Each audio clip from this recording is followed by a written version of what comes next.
सर्वभूती जीव मात्रा. बघा, पण हा जो साधक आहे, ह्या साधक कुणाला असं कमी जास्त लेखत नाही. कारण हा पुरुषोत्तम व्हायच्या वाटेवरचा, हा देवाशी एक रूपाला निघालेला आहे. मग तो जो साधक आहे, तो असा कुणाला, कोण श्रीमंत कोण गरीब, हा लांबचा आहे हा जवळचा आहे, किंवा ह्या माणसाने मला त्रास दिला आहे असं सुद्धा तू मानणार नाही. सगळ्यांच्या हितासाठी तू धडपडणार. सर्वभूती भगवंत आहे, क्षणे त्यासी उपद्रव होये. सर्वभूती भगवंत आहे.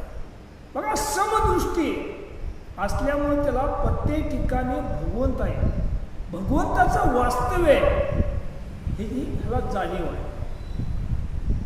प्रत्येक जीव मात्रामध्ये, प्रत्येक दिसणाऱ्या घटकामध्ये ते देवाचं अस्तित्व तो ओळखत असतो. मग सर्वभूती भगवंत आहे, क्षणी त्यासी उपद्रव होय. या लागी वागवित हात पाये, सावध राहे निदृष्टी. पण हा साधक असा आहे, हमेशा सावध आहे. कारण त्याला तशी शिकवणच आहे. या वेदशास्त्रातून दिलेली शिकवण आहे की तू सतत सावध आहे आणि सावध राहे निज दृष्टी. तो असा लक्ष फक्त भगवंतावर केंद्रित आहे की बाकीचं त्याचं मन चित्त नजर अजिबात तो ढोल देत नाही.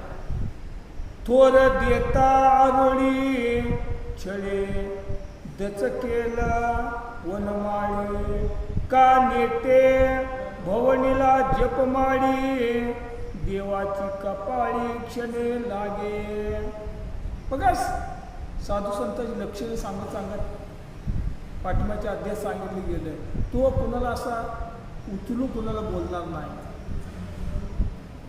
बघा, तू कुणाला असं म्हणजे राग करणार नाही. प्रत्येक गोष्ट तू हळूवारपणे तू विषय हाताळणार.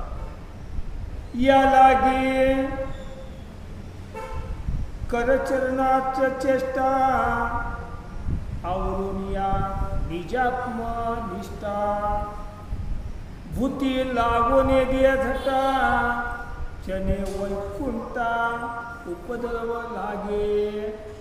बघा, तो दैनंदिन जीवन जगत असताना कुणालाही आपल्यापासून त्रास झाला नाही पाहिजे हिची तो पूर्णपणे काळजी घेतोय. ऐशी या निजात्मगती, उद्वेग उपजो नेदी